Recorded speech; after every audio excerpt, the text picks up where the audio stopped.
set up on my MacBook, and I've run into some issues. So we're not doing a fancy intro or anything like that.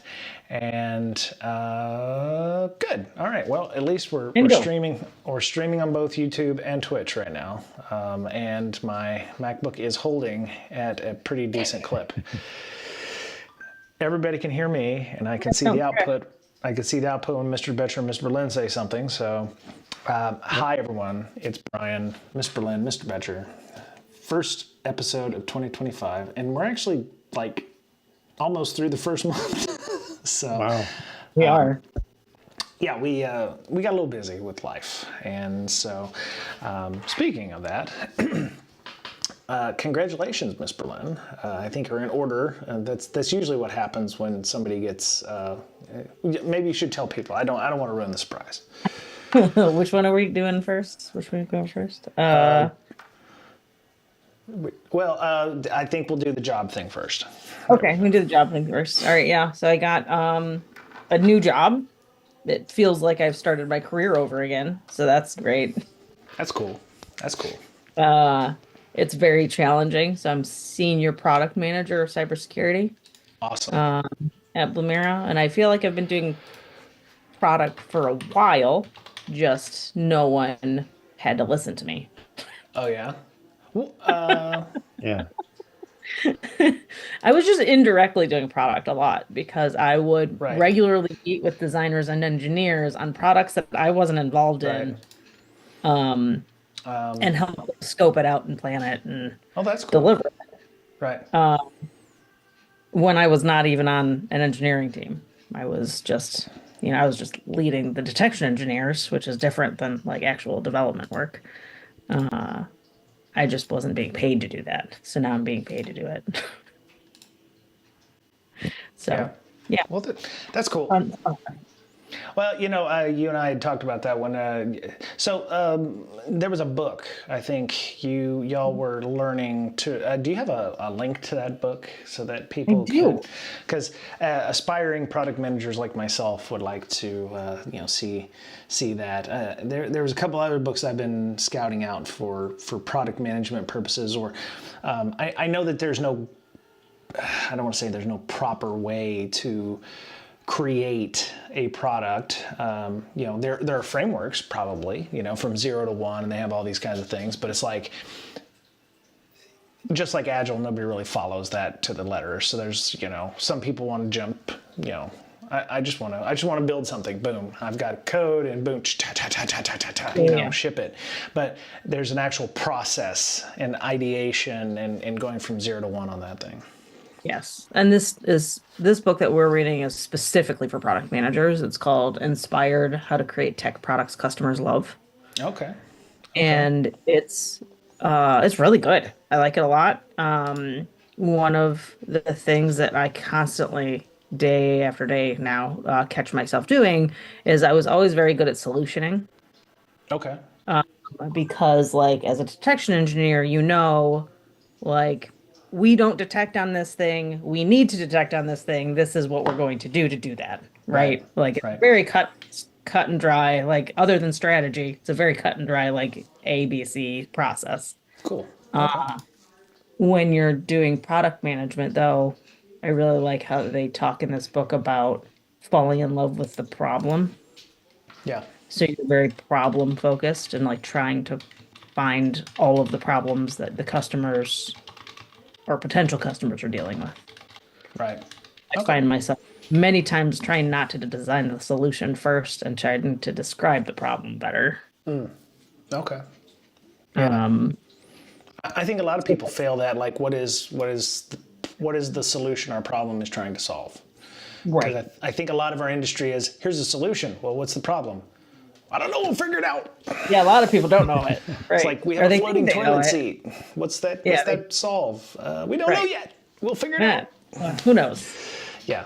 And it's really cool, like learning all this stuff about products, and then just like going throughout your daily life and being like, knowing what the mindset was behind some of the product decisions in like our day-to-day products. So like there was this website that we were using, and every time you reload the page, the link, like the link doesn't stay static, right? It goes to back to like /search/0 or whatever, and Right. it doesn't Right. stay where you want it to stay.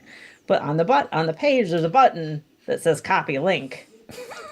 And I'm like, I bet you because they couldn't get that URL to stick, or there was Right. some kind of infrastructure change that they had to Right. make, that it was way easier to make a button. Yep. Yep. Yeah. That. Yeah, and it has to ship, so we've got to have that functionality. So It just works. put the It button, works. and it's a Those temporary are problem, and then 5 years right, later, we still have a copy link button, and it's right. like yeah, yeah, That's in a backlog. This company, it's in a backlog somewhere. yeah, exactly, exactly. Yeah. All right, so I was going to look that link up, but Well, I have it. I have it. oh I can put it in the chat. yeah, pop it into Put it in the show the notes. yeah in the Twitch chat if you can or something like that. So. Yeah, I'm still working out the bugs with Zoom because I suck. Probably need to get a virtual audio cable so that everything can work when I get started. Miss Berlin, Mr. Betcher got to watch me futz around for about 20 minutes trying to make everything work. But okay, so as if you aren't so happy because you're usually if your work life is doing great, your personal life is sucking, but you're 2 for 2 right now. So maybe people could maybe you could tell people about the other awesome thing going on in your life. So I got engaged. Yay. The person knows, right? Nice. The person knows about it. I think so. Okay, cool. All right, all right.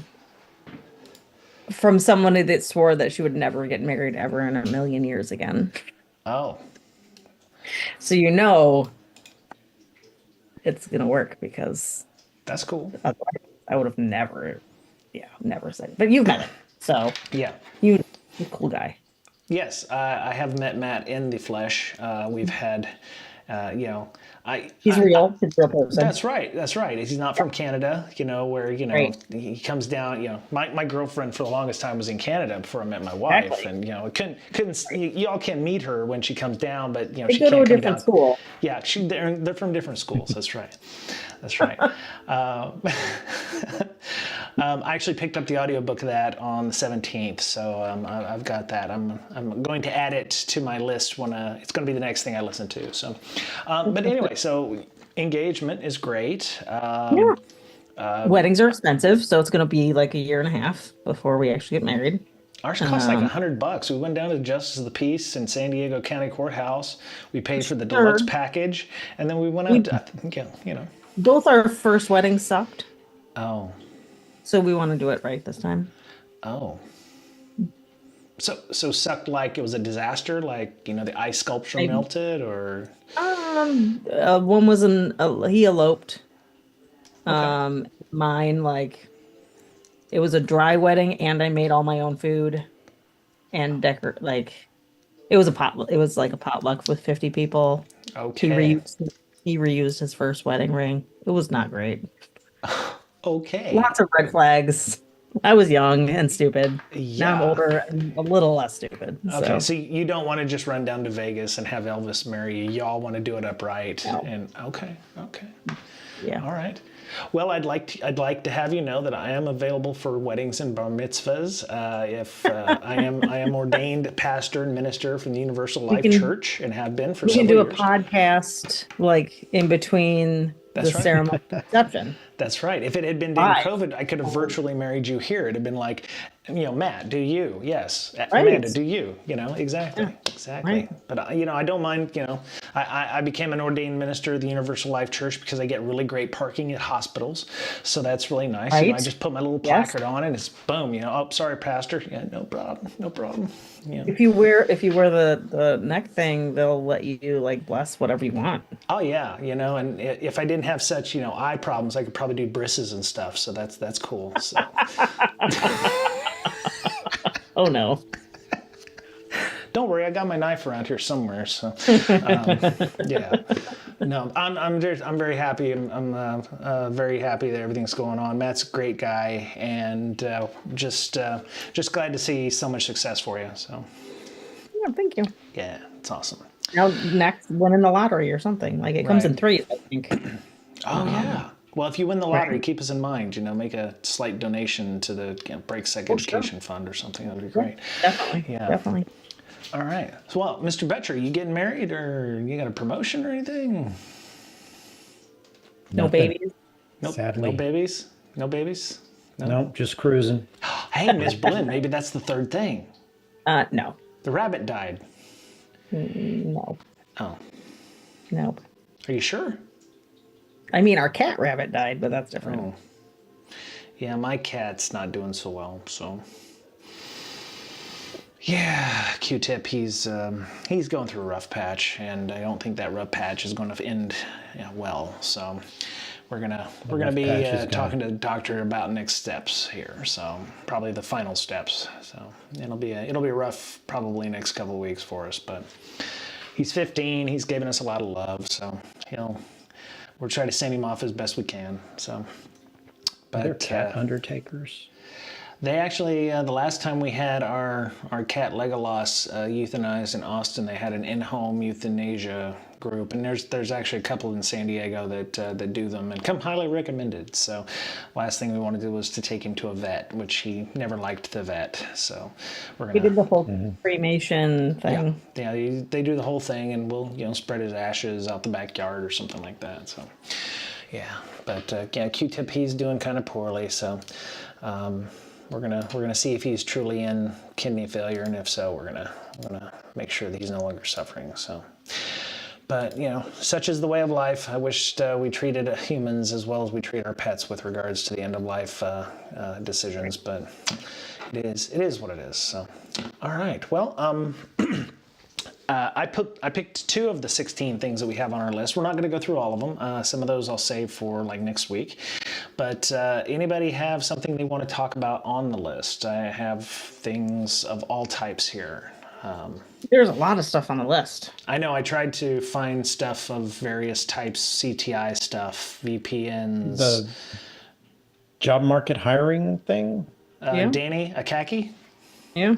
Okay, so I'd like to preface this one first by saying that Mr. Kaki, our good friend Rando, who is involved with a lot of things. He is a goon at DEF CON. He put on content creation for his previous company, is looking for a job. He's actually on week 3 of finding a new position, and he has been blogging about it on LinkedIn. So if you have a chance to take a look at his blog talking about his process of going through and trying to find jobs and trying to keep things as stressless or as stable as he possibly can with his children and trying to make sure his mental health doesn't suffer.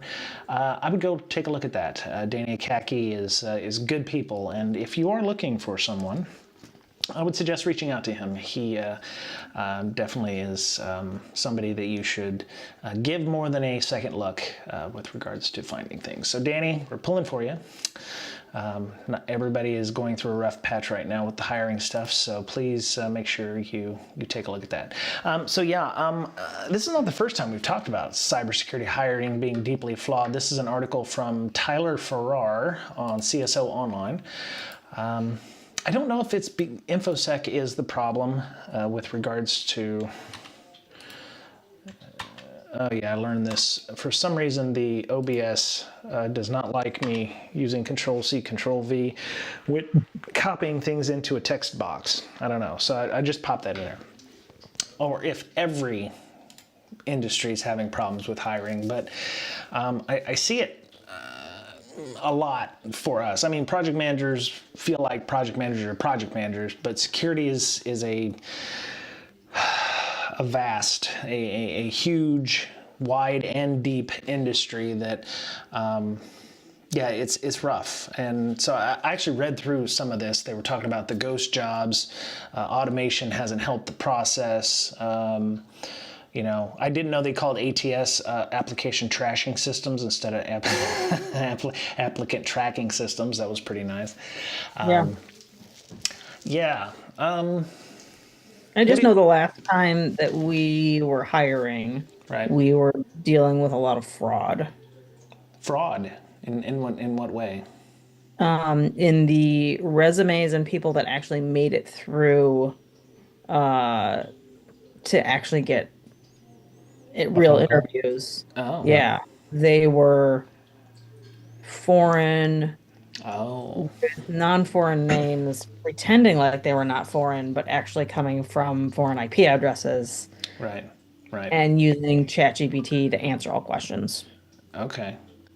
So the bad thing wasn't that they were the bad thing it wasn't that they were foreign. It was because they were impersonating like somebody who was in the U.S. already. Right. I'm assuming Right. because they need a visa to be able to work in the country, and Right. so if you hire them, they'll be like, oh yeah, by the way, there's a small problem, minute, very very minuscule problem. I'm in India, or I'm in Thailand, or I'm And in it Yugoslavia or whatever. Not And it Yugoslavia. wasn't just that they definitely were not qualified because they Oh, couldn't actually answer any of the questions. They were I see. just having ChatGPT listen and then Right. basically reading off the screen. And I think Right. some of them were better actors than others because they made it to like a second interview. Right. But Right. we were getting to the point where no, we're going to have to like fly the nearest employee out to make Yeah. sure they're a real person and like the actual person that they say they are Right. because Right. you could That look up one Didn't person that wasn't the same person that showed up to the interview on Zoom, and yeah, it man, was a that whole. sucks. That really didn't sucks. we have a 'Cause story about how yes, they this did. one company that set up in the U.S. Yeah. would host those Yep. interviews? Hmm. Yeah. Well, as a matter, well, I was thinking maybe they were from North Korea because they just, I think, arraigned or have put out like they tried those 5 people who were North Korean IT workers that were impersonating, or yeah, there was like somebody who had 5 laptops in their house, and the North Koreans were VPNing into their laptops and then pivoting through that. Yeah. Yeah. Right. See, this is why. Yeah, I can understand why they yeah, that would cause problems in the hiring process, and that And sucks. then that sucks then for everybody that's like actually trying to find jobs because Right, that's even more garbage that's flooding in right, and wasting everybody's time. right, right. Yeah, Yeah. yeah. The other thing that I've come to understand, and I don't want to. I don't want to speak ill of things that we're trying to do at conferences to help people, but the hiring workshops, and don't get me wrong, I love the people who are trying to help with that. The problem is I'm seeing less and less value from those because it's obvious that, if I go in there, I'm going to say one thing. If somebody who I'm talking to then goes to somebody else, they're going to tell them something else. There's no one way to get hired. As a matter of fact, I've stopped volunteering for those because I'm not the person that needs to be doing this. If we're going to have B-sides with like career villages, we need recruiters at those things instead of people who have an opinion on how they think people should be hired. I can see Because both because like it's nice to have hiring managers in there, especially if you're new to the field and right, want to practice. right, But I think, yeah, definitely recruiters because I don't know, other than the one recruiter I know, I don't know of any others that have helped. yeah. And it seems like to me recruiters would want to have, to your point, face to face with somebody instead of them going, oh yeah, by the way, I'm going to need an H-1 visa. I'm not in the United States, or a Right. B visa, that kind of thing. Literally sitting there with somebody at a security conference who they can talk to and go, hey, I have these 10 jobs that I'm trying to push for, and oh yeah, by the way, it's the problem I've got with that is some of the recruiters, it's a Saturday or it's a Sunday for them or something like that. My concern is I don't think even hiring managers now know how to hire. And if the article talks about automation hasn't helped the hiring process. Tools such as LinkedIn has transformed what was once a thoughtful process into a scattershot process. I've seen several jobs where it was like every job had 1,000 people who've clicked apply, which is a misnomer. Because they've clicked apply doesn't necessarily mean they have actually applied for the job. And because ATS systems are now being more AI powered, if you use AI to help maybe zhuzh up some part of your your resume, what happens if the dueling AIs are like, okay, this isn't what I want, or the ATS systems I think are probably a little on the flawed side there. So the problem is nobody seems to have a good answer for this. So every one of these articles you read about being deeply flawed have ideas on how to make things work, but I mean, we had Stuart Miller on, I think we had him on back in January, of last year. And it was, there was no solutions then. And I don't see it getting any better. Honestly, I don't know what's the overall solution for this. It's almost like as a hiring manager, you need to work with a temp agency, get somebody on Right. for contract to hire, maybe 6 months. If they don't work out after 2 weeks, somebody else gets in there, and leave it up to the headhunter or the contracting company to find those people who are qualified. Right. Yeah, I worry about doing contract to hire because I've done that and it worked for me because I worked with Mr. Betcher for 6 months and it actually worked out. But it's a completely different world almost 10 years later where, you have to be in an office and I'm just not going to relocate my family. And, even if it's hybrid and 3 days a week, it's like, I'm still not going to fucking move to San Francisco and work 3 days a week on an hour and a half commute or whatever. And there's the whole remote hybrid thing. I've seen horror stories about people saying I've gone through 7 interviews just to get told, oh, we've changed the requirements for the job and now you have to be in Fort Monroe, Indiana or some shit like that. And it's like, holy crap. Yeah. This was on Reddit. This was one of the nightmare positions that I'd seen on there. But yeah, so they mentioned ghost candidates. Organizations don't know what they're looking for. Everybody wants AI. So I'm actually going to get an AI certification this year because I'm like, it's just one more thing that I can mark off on the resume list. I needed a CISSP, I needed a degree, now I need AI experience or at least some kind of certification showing I'm good with AI. But it's like a lot of companies don't know what they want. And I think some of this is evergreen, like, companies don't know what they need or want or whatever. Ghosting candidates after numerous interviews. And just the amount of interviews. Just the amount of interviews, yeah. 5 to 7 interviews, yeah.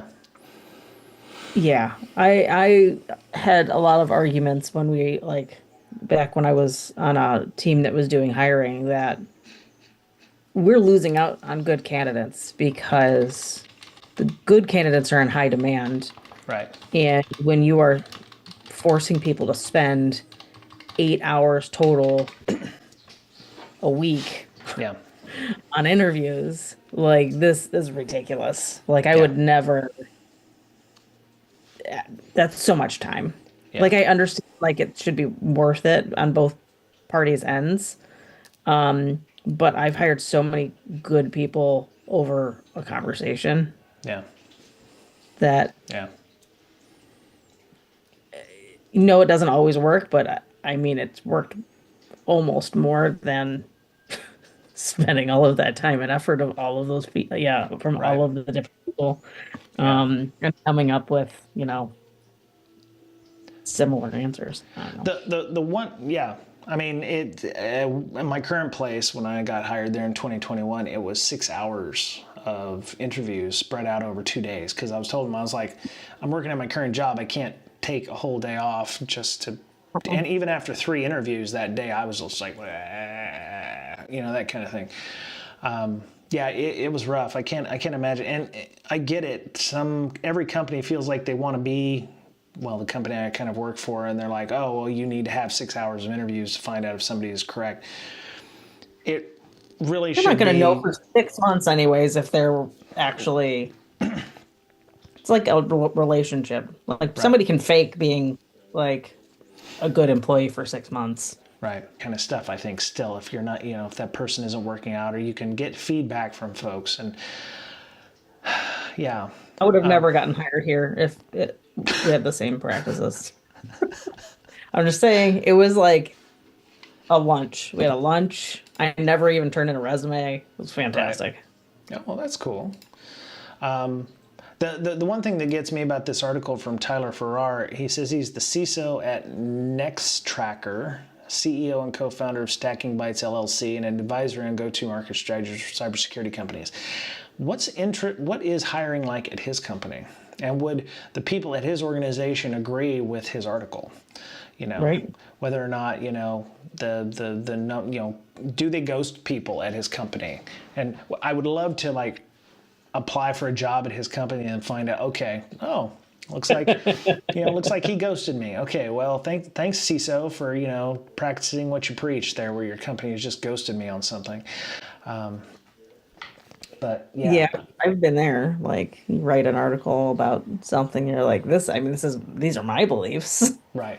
Doesn't necessarily mean that's happening here. Yeah, my beliefs Right. do not reflect my current or former employers or whatever, et cetera, et cetera.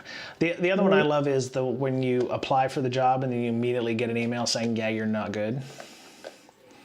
It's like, that not a person has looked at that because I applied at 3 a.m. And it's like, they should, I would say, for every job that is at least declined by the AI, they should at least have somebody going back and going, you need to fine tune the AI. Hey, you know what? We just lost out on this guy because you said, Joe Bob AI says it's not a good fit. And, what does that mean? It's like we were over dependent on scanners, like for vulnerability management and coding, and now we're over dependent on scanners for making sure that we have somebody who's a good fit. And it's like, how many false positives do you get in your vulnerability management scanner or your code scanner? And now we're allowing ATS to decide that too. And it's like, okay, well, unfortunately, you're ruining people's lives when you do that, or you're causing issues. So, yeah. So, let me see. So yeah, anyway, back to Danny. He's going through this right now. I'm actually looking for a position myself, but I'm still gainfully employed, which I feel bad for actually looking for a job until I'm not gainfully employed. But then it's like, if I don't look out for number one, then when I don't have a job, then I'm going to be wishing I had been looking for a job the last 2-3 months. So it's one of those things where it's like, I feel bad because I'm also in this, there's folks who've been out for months looking for jobs that I'm maybe applying for. So it's kind of rough. It's kind of rough. So, Mr. Betcher, would you like to pick one, or did you pick the hiring one, Ms. Berlin? Which one do you want to do? I don't remember. Okay. Just somebody pick one.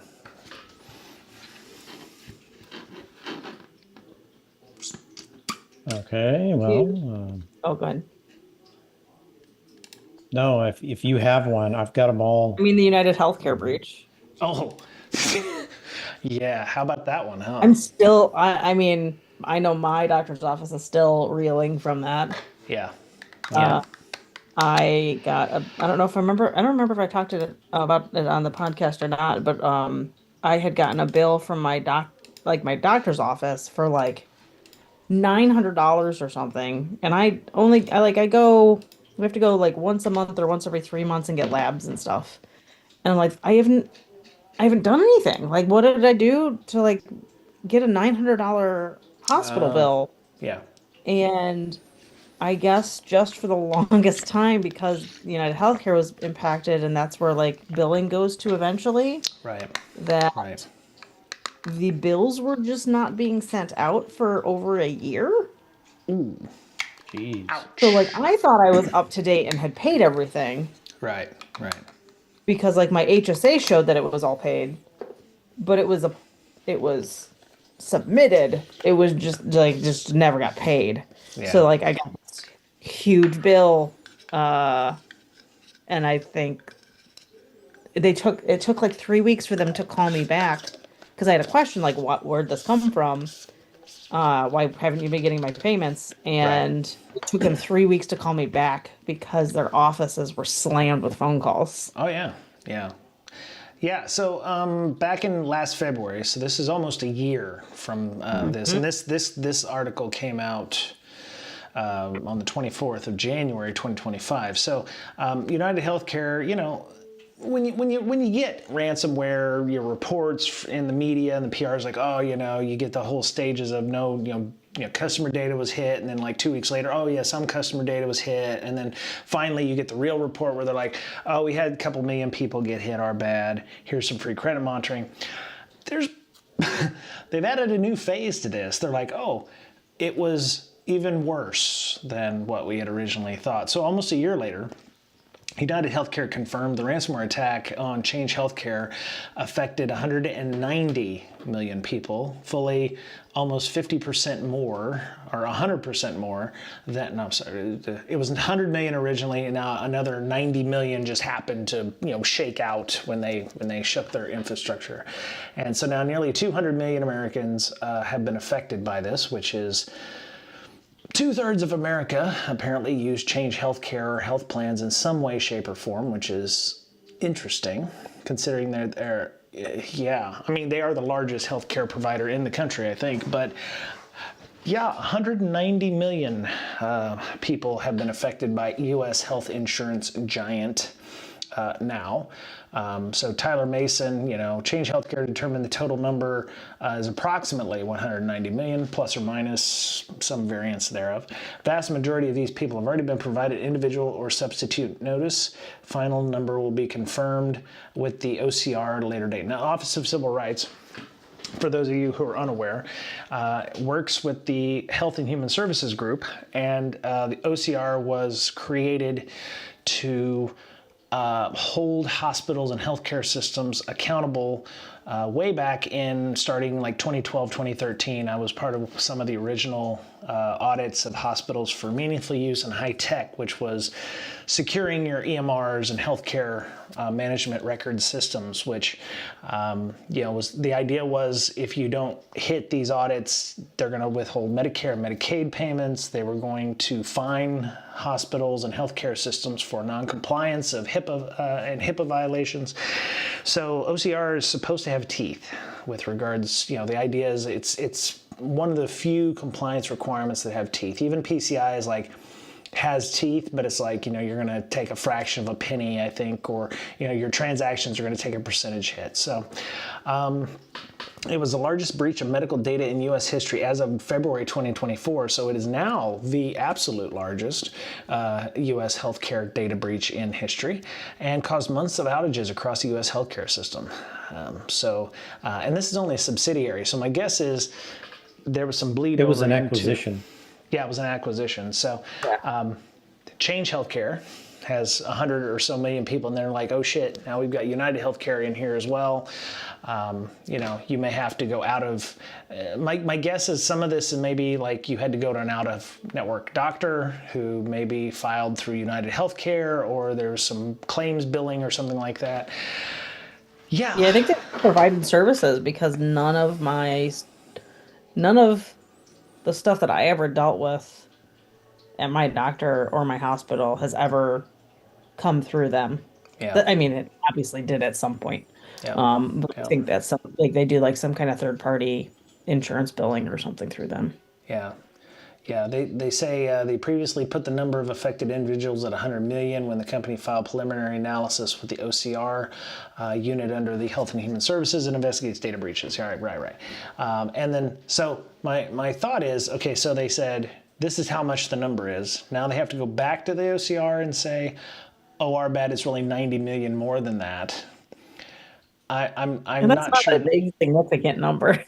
Yeah, it's like, are they going to get more fines, or are they going to get more things levied against them? Do they have to, say, hey, why wasn't the, I'm hoping that there's some due diligence here. I don't know if that's going to happen, but they said the breach was attributed to the Alpha V ransom gang, a prolific Russian language crime or cybercrime group. And this, when they had to testify in Congress, he said the hackers broke into the systems using stolen account credentials, which was not protected with MFA. So hopefully they fix that, but all them medical systems are so interconnected, and there's third party providers and vendors who probably have connections in or bi-directional connections that are doing things. So the additional 90 million may not be Change Healthcare or even United. It could be a subsidiary of a subsidiary, or medical health transcription group or something like that that's processing these things. So and it may not just be limited to United Healthcare. If the medical transcription company also does for another medical system, and the bad guys were able to pivot into that third party, you may be looking at other healthcare systems who could be involved too. So I'm just it's ugly. It's ugly. It's I talked about another one on Tuesday, Power School, which 62 million kids basically had their social security numbers and not medical, but educational stuff just dropped, and another 9 million teachers because this system was completely owned up. So your kids are going to need credit. They've got 2 years of credit monitoring, so that's something. But yeah, the healthcare and education are such soft targets that it's just amazing. Just amazing. Yeah, my son goes to an online school, and we got that Power School email. Okay. Yeah, April Murdoch, I saw that on LinkedIn. It was hot garbage. I mean, I cannot believe how bad that was with regards to that. So, United Healthcare stock is higher than it was before the breach. Yeah, I'd imagine that their stock didn't hurt too bad. Let me see. I mean, it was back up in a few months. Yeah. Yeah, well, they'll probably take another hit because that happened on the 24th. So like any good PR company, they notified everybody on Friday that another 90 million people got hit. So they may take a little pop on Monday morning down. But so, yeah, they're at $532 a share. Wow, they're really hurting, I can tell you. Well, they actually, no, December 5th, they took a dump, but that's probably not having to do with that. So let me see, 1 year ago, yeah. So yeah, they're not hurting. They're not hurting, and they're doing fairly well from let me see, February. Yeah, there wasn't much of a change in their stock price even after the breach. So that's telling. Yeah. And because they're the largest game in town, they can do what they want, set their prices. Right now, they're actually on a downturn. They got up as high as, $610 a share in November. So before something happened, they must have had a bad profit quarter or something. Oh, 1 second. There you go, buddy. Come on in, buddy. Come and hang out with Daddy. Come on, buddy. So yeah, count yourself, if you get another, envelope in the mail, you've either been re-breached or they found other stuff with your United Healthcare stuff. So yeah, good times. Right. I'm fading fast because I didn't tell everybody. I took some NyQuil right before I joined. So just for everybody. Is the NyQuil like a Malbec or, so like a, nice Pinot Noir? They tell us not to drink with those things. No, see, you can. You just don't Try drive. not to. You just don't drive. That's fair. That's fair. NyQuil and Pinot Noir. Chef's beautiful. Kiss. Yes, it's lovely. Yeah. It's lovely. Most people put the grapes in the champagne. I just put the NyQuil. Like sangria or something. Yeah. There you go. Just mix. Yeah, don't use the green stuff. Use the cherry because the cherry pairs well with it. Yeah, don't use the green stuff. The green is just, it's not good. It's not good. Unless you take it with tequila. Then everything tastes terrible. Remember when NyQuil used to have actual alcohol in it? Does it not anymore? It doesn't anymore? This was before you were born, Miss Berlin. They make you show ID. To it. There used to be a. They make you show ID when you buy it. So. Yeah. Well, but I get the pills. Oh, really? Huh. Well, maybe it still has some alcohol in it, or maybe the ingredients in it you can use it to make meth. Because I know with Mucinex or something, you have to show ID to get that stuff. That's why those kids gave me 20% tips to buy them a bunch of NyQuil. What? Okay, so there you go. Yes. According to the article, Yeah. According to the article, they were just off by what, 50%? Of a Yeah. million, yeah. It's close, Just you 100 know. million, it took them a long time to count it all. Yeah. I mean, they counted up the number of people like they do when they bill people in hospitals. They give you an initial cost, and then the real cost is about 50% higher. So, Doctor, check your heart rate. So, we need to charge you 250. exactly. That's why you steal all supplies when you're in there. Oh yeah, yeah. It's I'm it's joking. it's like the hotel. You take any gauze if yeah. It's just fill your boots. You know what I mean? Just fill them. Yeah. If backpacks and shit, take the medicine cart, take the cow, it's all factored in, the hospital bed if you can get it. Yeah, just, take all that. It's figured into the price of the room, just like Ross says. Right. Yeah. So how many of you use Telegram? Do you use Telegram? Any of you use Telegram? No? I use Telegram only because the Die Hard Bolts Club, that the football team, the fan group that I'm in, has a Telegram link, but I don't use it all that often. I found this on, I think, Bluesky, where apparently there's a 15-year-old hacker who found, he's a high school junior. He says, in my free time, I hack billion-dollar companies and build cool stuff. And build cool stuff. He said, 3 months ago, I discovered a unique zero-click de-anonymization attack that allows an attacker to grab the location of any target within a 250-mile radius. So, apparently it's a little more difficult than that. It involves Cloudflare, and then actually here's the gist that I would suggest going and reading it and looking at it. Hello, John 2.0. Welcome. Thank you for coming and hanging out with us today. So they say Cloudflare is the most popular CDN on the market. It beats out competitors, yeah. One of Cloudflare's most used features is caching.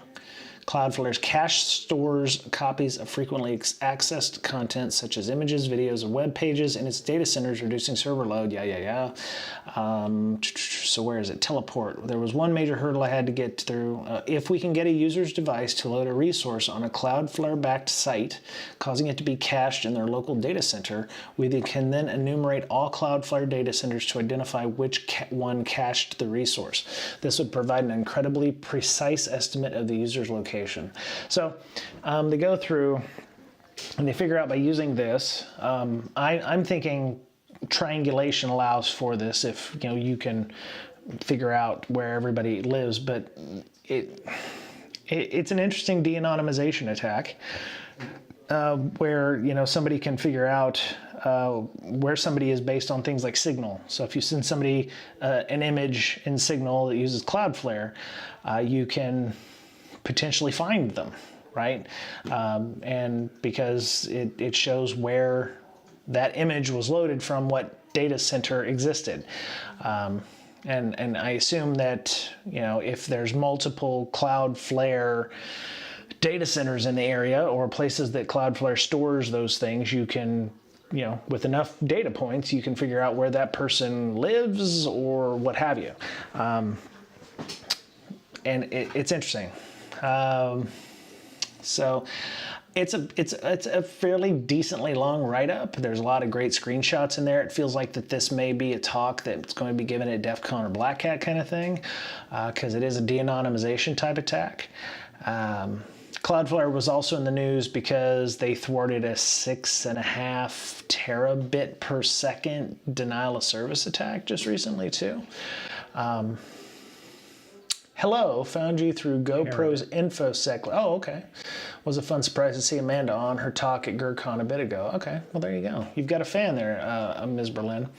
So yeah, welcome, John. It's good to see you. So yeah, there's a one-click method that requires the user to open the Signal conversation, but then somebody said it's possible to run this attack without single user interaction using push notifications. And so they could also use Discord as well. There any kind of messaging app that allows users to communicate with each other is targeted here. So, Signal, Discord, potentially WhatsApp, any of those things. So, I just found this an interesting article. User interaction required? Sorry? Is there any interaction required? They have to open the image, right?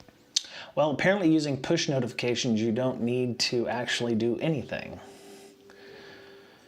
Well, yeah, it's not good. So, so they were able to do zero-click attack with Discord as well as Signal. They had a GeoGuessr, which was a private Discord bot with a single command that takes a username and runs an attack with the steps mentioned earlier, and results are entirely through Discord. So this 15-year-old's been up to a lot of things. Impressive. Yeah, a lot of time on their hands. I think I posted this in the Slack, and somebody said, "What was I doing at age 15?" And I was like, "I was in drama class and I was in typing class. Yeah, I wasn't doing this." So interesting. Yeah, I think I'm gonna hit a typing class. Yeah, well, I had to take a typing class so I could take the computer class. So I had to, I had an old electric keyboard or an old electric typewriter, and but yeah, they wouldn't let you. Typing. Yeah, they wouldn't let you go into computers, which was actually just word processing. I think it was WordPerfect or something. So I would just copy the fastest person in the class's assignments and then change the name, and then I'd be able to play games in class. It was the easiest A I ever got. So don't do that, kids. Uncle Brian, don't do what Uncle Brian does. It leads to bad things. So I was a very fast typer. yeah, I wasn't a very fast typer, but there were a lot of people in the class that were, and the floppy disks were up by the teacher's desk. So I'd run in, go and copy the contents of the assignments, and then I'd be done. So, yeah. Nice. I'm a bad person. I feel bad. Thank you for the easy A. Otherwise, I wouldn't have graduated high school. So, yeah. So, this is so for all this work that this person did, because they sent the bug bounty to, I think they said Signal. I think Signal has a bug bounty program. Where was that? Oh no, Cloudflare reopened the old report, resolved it out, and the 15-year-old got $200 for all this time and effort and work. 200, yeah. Apparently de-anonymization and privacy busting is not a major issue with Cloudflare. So, yeah. 24 hours after their patch, I reprogrammed Cloudflare Teleport to use a VPN instead. Numerous VPNs provide multiple locations that users can connect to, which sends their traffic through servers in different parts of the world, and these servers map to different Cloudflare data centers all over the world. Yes. So yeah, Cloudflare's final statement says they do not consider de-anonymization attack to be a vulnerability in their own systems, and it's up to consumers to disable caching for resources they wish to protect. So yeah, you have to turn it off in Signal or whatever messaging system you use, assuming you even know that such an attack exists. And so yeah, right. Yeah, good times. But yeah, it would be a good talk, I think, for a privacy conference, because the idea was, de-anonymizing or removing privacy effectiveness for things like Signal when you're trying to remain anonymous for journalism or activism or anything like that. This is basically busting people's locations using triangulation eventually, if you're moving around enough. So yeah, it's not good times. So I don't know. I want to be cognizant of Miss Berlin, so maybe one more thing. I've got a lot of these things I'll probably talk about again next on Tuesday on the normal weekly show. So. The one on the Power School one was pretty bad. I talked about that one on Tuesday, but yeah, 62 million people informed our leadership they experienced a cybersecurity incident involving unauthorized access to certain cloud. They basically dumped the database, and then from what I had read just recently, they paid the ransom, right? They paid the ransom to be able to get all their data back because apparently the people exfilled the database and then deleted everything or encrypted it to the point where they could. They paid the ransom, got the keys to decrypt the data, and then they watched a video of the bad guys taking the data and deleting it off of their systems. And that's how they can trust that the bad guys don't have more copies of that data. So, you know, because they deleted the file off of their desktop and put it into a recycling bin. Yeah. That always works. Yeah. Yeah. It's a thing. It's a thing. I hope PowerSchool's learned something. I'm sure they've learned something. Yeah, no. They 2 years of free credit monitoring, if you know, and the problem is it's not just like kids who are going to school right now. Some of these schools, they have an on-prem system. So if you have a wire rack in an IT department, you can actually run PowerSchool remote, you know, like a local AD server. And then there's another configuration where you run it completely in the cloud, or you run some kind of hybrid thing where you put all your data here and it replicates it up into the cloud. Yeah, it's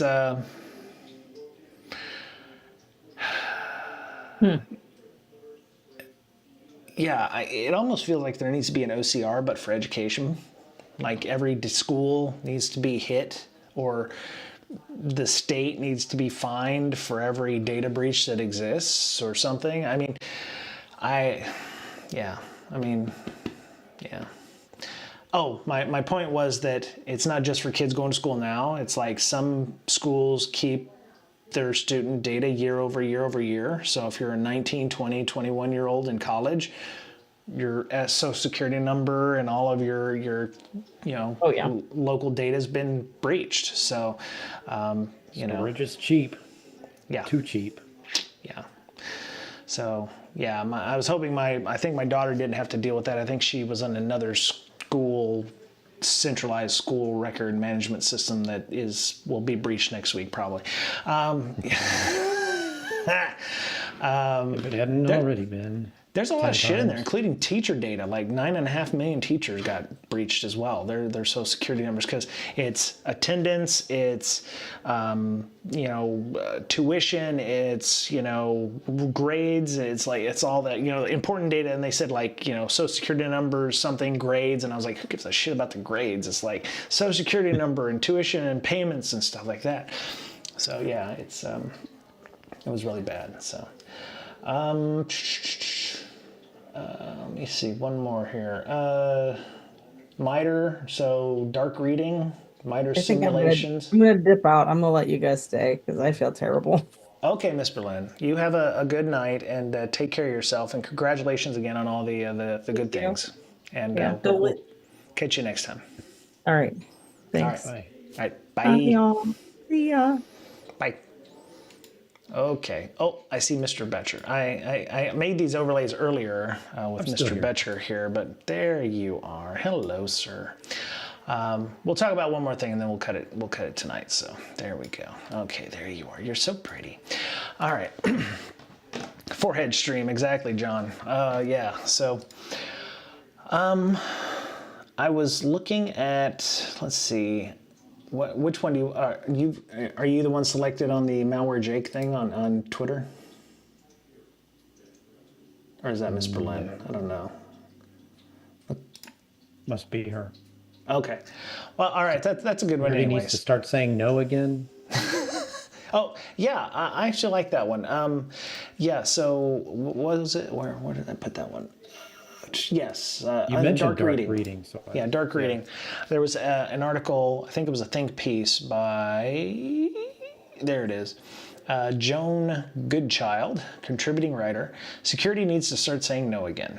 And from what I read of the initial part of it, there is a thought. They say for years, cybersecurity frequently referred to as the Department of No. Business execs griped in the face of innovation. Cybersecurity teams would slap down ideas, list reasons why the project was insecure, and why they wanted to do what they wanted to do was not feasible. Then came a mindset change. I have not seen that mindset change, but she says that it exists. And then it said, as more security leaders tasked with demonstrating a return on investment for security budgets, security departments started finding ways to say yes more often. But then apparently this pendulum has swung back in the other direction, according to Joan, saying that, well, now we're like too laissez-faire and we need to start saying no again. And Yeah. I don't know what the thought process is here. What's your experience with this? With the yes/no thing, like, you know. I don't have that much experience in like saying no. As far as changing from there, I mean, it's either going to meet your standards or it's not. And we always said security should be guardrails. We shouldn't say no, Right. but yes, however, these things need to change, right? Right. And, you know, instead of simply saying, yes, you can do that, we often try to say, okay, let's see how we can make this work for both of us. Like I had a project where somebody wanted to use the phones for a outsourcing company. We wouldn't let, we didn't do that for our own employees, and then they wanted to do it for the outsourcing company. So I basically figured out a way to do that for everyone, even internal employees. So in that respect, I said yes, but certain things had to change in the way they were accessing, right? They had to Right. install certain software or things like that and have certain licenses Right. Right. that the project had to pay for. So, Right. but yeah. Yeah, I don't think I've ever been the Department of No. I think I like to be realistic and pragmatic. You know, and to be fair, working where I have been the last few years, I've come to understand that people do generally want to think about security, but the business requirements is such that they have to ship this thing, because if they don't, Yeah. you know, they're not going to hit their profit margins, or, you know, Johnny's not going to get this, you know, his favorite All kung this fu work for grip toy, nothing. and right, all this. Yeah, if we delay that, you know, we can fix this. So there's also, I don't want to get into SLAs too much, but there's the SLA issue that I've got an issue with as well. But it's like, it's fine to say, okay, you can ship this thing, or you can, you know, run this thing, or you can install this software, but, you know, and I think you can be the Department of No, but, or yes and, you know, if you're using, you know, improvisational speeches. There's always, you need to have some kind of risk acceptance mechanism to say, okay, look, I disagree with what you're trying to do here. I think you running, you know, some kind of, you know, exe file that I don't know about is bad. I'm cool with you accepting the risk and your boss accepting the risk. And if it's business critical, where you have to have this thing, or you have to ship this thing, and you've got hard-coded credentials in it because that's the only way we're going to be able to run updates on this thing, you have to have a robust risk acceptance process. You need to be able to go, okay, look, you can do that, but I need you to do this, and I don't use fucking email for this stuff. You need to have some kind of way in writing to go, I told you to do this, you don't want to do this because reasons, you agree that this is a problem, you know, here's your manager saying that as well. Oh, okay, this is a critical issue, or this is a critical risk, so maybe your boss's boss's boss has got to get involved with this. All the way up until, so you've got at least in writing, not an email, not in a Slack message, not in a Teams message, not in a, well, you said it during the meeting online where I don't have a recording of it. that this is cool. Now, I don't have a problem with you recording the meeting, if you want to say it that way, but there needs to be a robust, traceable way of you going on the 26th of January. I accepted the ability to run, malware.exe on this box because it's a legitimate need. Sorry, that was me rambling, but I think you can say no, and I think you can say yes, as long as you have a paper trail. Yeah. I mean, I hate to do the risk acceptance because people say, okay, I'll accept the risk. Well, all right. So if we are breached, is that coming out of your paycheck or, Right. because they can just say the words and then maybe they get a new job in 3 months and then we have to deal with a breach in 6 months, right? And they're gone. You're absolutely correct on that. I think this is where it's like, if it's, some, project manager, boom, is wanting to do this thing and you think it's a critical issue. I think that's where you have to rate the criticality. Part of the risk acceptance process is what you consider the risk to be. Is it a low, it's a medium, high, is it a critical risk? If it's a critical risk, you may have to go up to your VP and you may have to have your security manager, you're going to need multiple people depending on the risk here. If it's, you've got cross-site scripting, well, we can't fix it for 3 months. Okay, well, it's a self-XSS or whatever. Okay, it's a medium or a low. Okay, fine. The thing with the risk acceptance also, especially where I work, is you kind of need to have some kind of plan to address the issue in a certain amount of time. That's right. If you can't get it done. And that goes back to the SLA stuff. It's like... And not only does it have to go up their chain, but up your chain as well. Right. You have to get your boss. Yeah. Even if you're a CISO, get your boss to agree and his peer. Wherever those two parties meet, those two peers need to agree. Yeah, and in that case, that's where it's like where it becomes incumbent on both the people who want the risk acceptance and the person who's willing to deny the risk acceptance, i.e. myself, by telling the story in a way that isn't fuddy. It's like the impact of this is, potentially, this issue was found in bug bounty. They're not wanting to fix it within X number of days. This is an externally known vulnerability by a security researcher who is wanting to put this at a conference talk in a month and a half. And this thing is about to ship. The next release isn't for 4 months, so this is going to be known to people at a DEF CON type event as having this weakness. And it's like, are you cool with that? The problem I have with it is we as security people tend to invoke SLAs in terms of days, weeks, months, like you have to fix a critical issue within 15 days. You fix a high within 30 days, medium 45, low 60 or something like that. Product teams, developer teams don't work in days. They work in releases. They work in versions or what have you. So if you set an SLA for something of 15 days and they don't release but quarterly, any critical issue, any high issue, any issue that doesn't fit in that time frame, and let's say they can't do out-of-band releases or whatever, they're not going to hit those SLAs.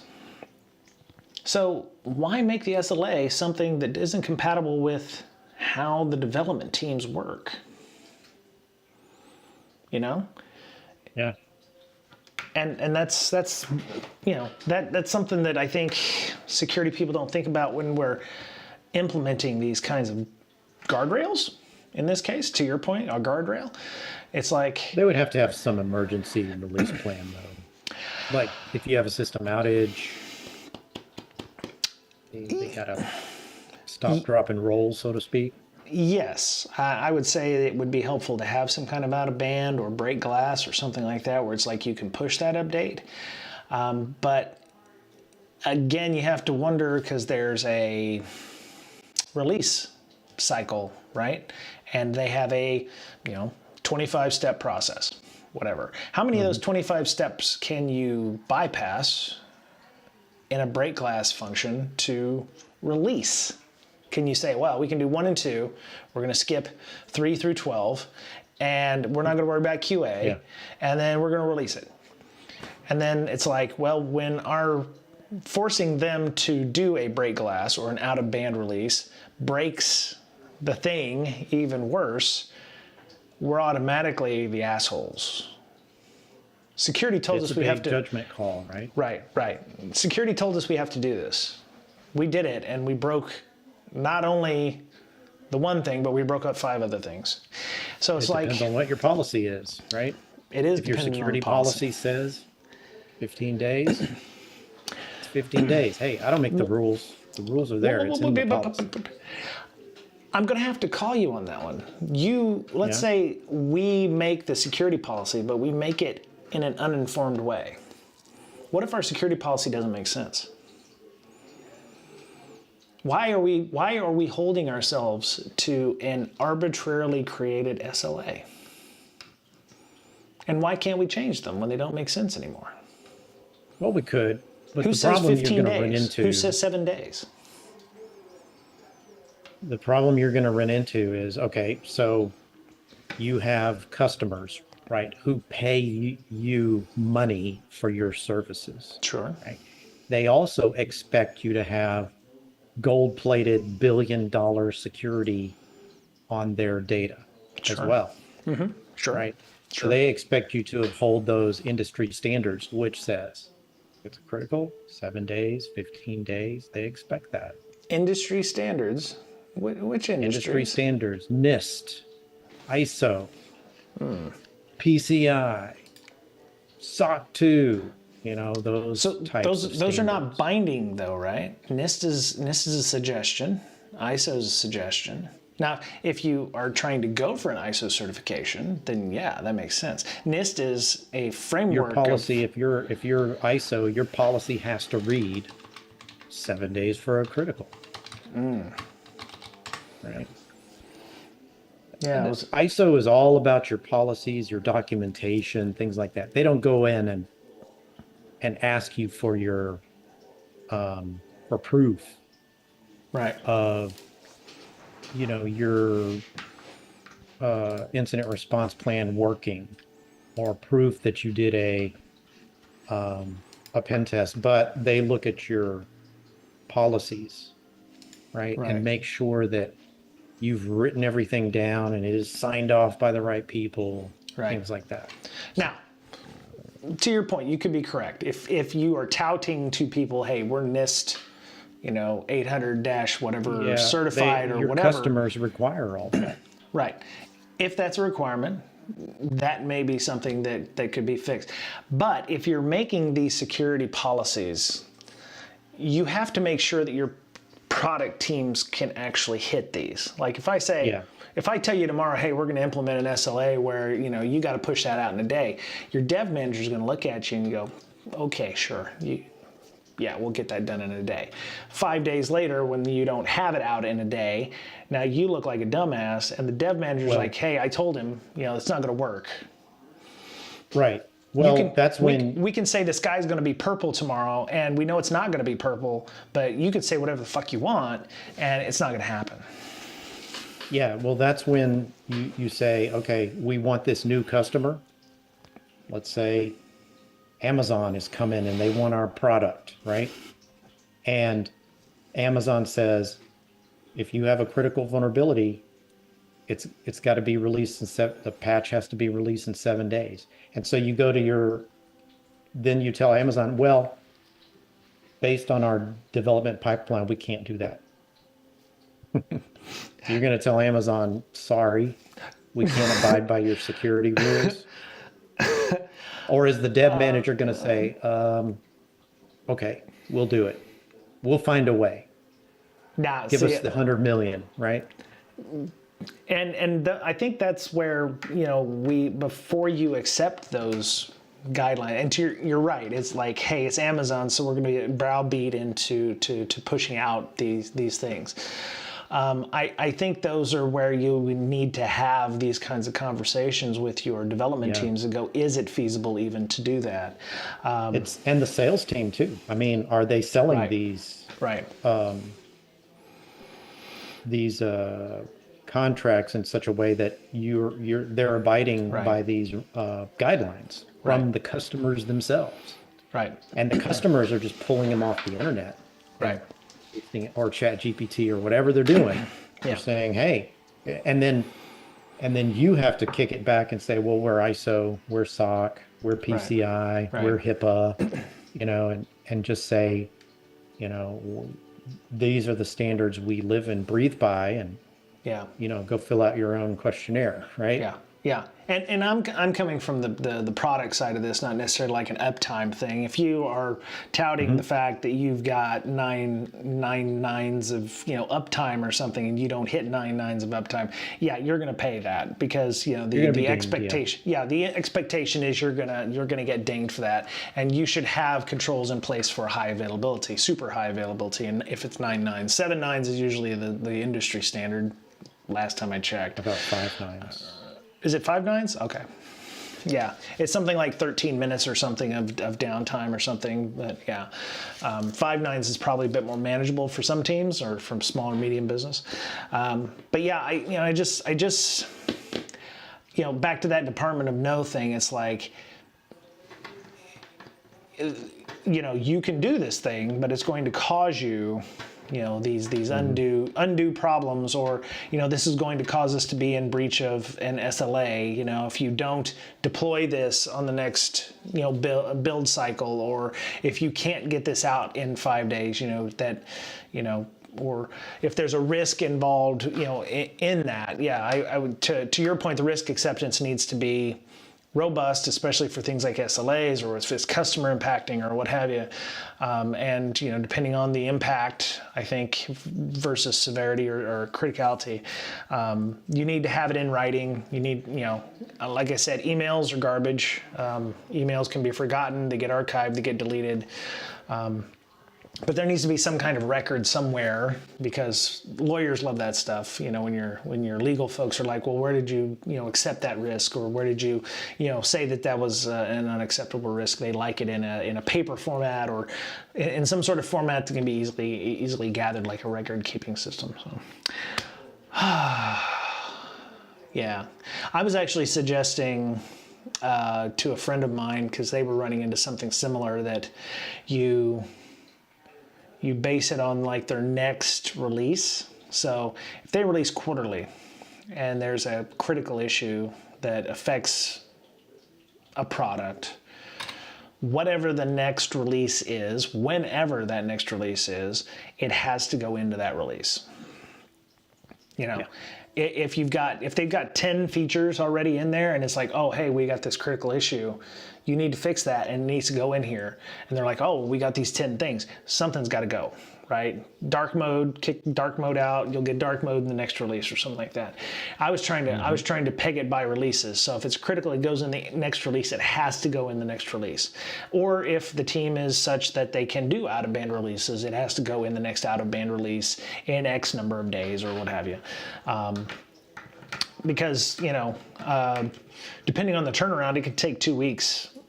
And if your customers are fine with that and you've got it in writing, right, yeah, the salesperson signs off, yep, and sometimes it's just the documentation. So, sometimes it's just communication. It's like, hey, we've got this issue, but it's going to take us X number of days. If you reach out to the customer, if you're the security person or the dev person or whoever has the relationship with the customer, and say, hey, we know about this problem.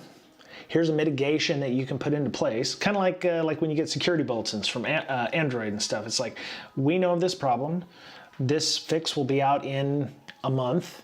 Here's a mitigation that you can do to address the issue or to lower the risk there. There are ways of doing things without actually pushing a fix or, within an SLA. I think in this case you have to decide on what the SLA satisfies. Is it fixing the issue and deploying it? Is it fixing the issue and not deploying it? Or is it, being able to respond and have a mitigation for that? I think in terms of, the level of severity, it's critical. It's like within 24 hours, we're going to diagnose and send out a fix or a workaround, or a workaround, or like, this is what you can do. You can black hole or block these IP addresses or whatever. if you can't issue a fix within that SLA, we're going to have a mitigation in place or suggest mitigations for you to reduce your risk until we can get a fix in place. I think there's other ways of saying yes or no without it being like you must fix the issue or you must accept the issue as written. So, yeah. Anyway. Good discussion. Actually, you got me wanting to go check out NIST and ISO to see if they actually set SLA requirements, because I didn't know they actually had those hard coded in there. That's interesting. Heck, you know what? It's funny about having a MacBook now. I am mixing things. I actually have Copilot on my MacBook, and I'm using Microsoft Edge on my MacBook. Nice. It's pretty funny. Because it's like Chrome, so I might as well just use Chrome. But it's like I don't want to use Chrome, so. But yeah, please, if it'll tell you where that is, I would be interested, because I was looking at NIST CSF, the cybersecurity framework, SLA requirements. It just has service level agreement, glossary, information security handbook, SLA. Because I always thought it would allow you to set your own if it was a mutually agreed upon thing. So maybe I'm wrong. SLA. Legislative acts. Anyway, I don't want to keep you. I'll go look. If I find it I'll let people know on Tuesday. I'll put it down as something to look at on Tuesday. It's always good to see you, sir. And it's great to see Miss Berlin. And like I said, I'm very proud of everything that is coming her way. Things happen in threes, so we're trying to figure out what the third thing is. We figure it'll be the lottery or something, because she's just doing really well. It was right always now. bad things happen in threes, like death. That too. But in this case, we wanted to kind of stay positive. She's not pregnant, so that's not the third thing. She said so. But yeah, so she can be found on LinkedIn, linkedin.com/IN/Amanda Berlin, I think, if I've got that correct. Mr. Betcher, how would people find you online? Probably LinkedIn. Okay, and yours is linkedin.com/IN/BBetcher96. I looked it up. It's on our show notes. I'm on Blue Sky, so you can find me at Brian. I'm at brianbrake.com, because you can. One of the interesting things about Blue Sky is you can actually verify your authentication, verify yourself using a domain. So if you control the domain, you can go add a DNS text entry, and it'll read your DNS records and say, "Oh, you are who you say you are." Which I thought was kind of cool. Mastodon does something similar. Like, you can verify who you are based on DNS text records. So I'm at brianbrake.com. You can find me on there. And I'm on LinkedIn, linkedin.com/IN/BrakeB. And check us out. Our YouTube channel, youtube.com/@BrakeSecEd, and have a lot of stuff going on there. We're simulcasting that, so if you're on YouTube right now, I apologize. I have not been checking the chat on YouTube, but I appreciate everybody who comes and hangs out on our chat there. And nobody's on there right now, so that's cool. And our VODs are over there, and we're on Twitch on Tuesdays and Fridays. I am actually going to try to learn Python again, Mr. Betcher, because everything in AI is running on Python apparently. So there's a site called boot.dev, which is apparently what Mr. Walt, one of our regulars, CPO Parker, has mentioned as the site du jour. It gamifies it, so by the end of the Python module, it does a play-by-text RPG thing, kind of like I forget the name of it, but. So I'm going to go learn that at the same time I'm going to be learning some AI related items. So good times. good times. So come and watch me flail and learn Python at the same time. So that's usually how it ends up being. It's like, I don't want to learn Python today. So Yeah. I've set myself a goal of, 350 kilometers of running, but I also want to try to learn Python and, play around with that a little bit. So we'll see what happens. So, cool. Well, Mr. Betcher, it was always a pleasure. And see you in a couple of weeks. And we'll see Miss Berlin hopefully in a couple of weeks. Certainly. And are you going to be anywhere in the near future? Conferences or vacationing? Near future? Don't think so. Okay. Yeah. I know we're going to try to get you on as a goon at DEF CON. I'm going to do my damnedest. We may talk to Rando because I think Rando and you have a pretty good relationship. So maybe we'll have him on to interview, talking about job search and everything. We'll see how that goes. And we'll talk about the gooning stuff. But because I'd love you to come and noon with me. So that'll be great. But cool. Anyway, yeah, thank you again, sir. This is it for Breaking Down Security this week. Thank you again. Take care of everybody. Find some non-hate in your life, and take care of yourselves. Because as we're fond of saying here, you're the only you have. Okay, and we'll talk to y'all soon. Bye, everybody. Bye-bye.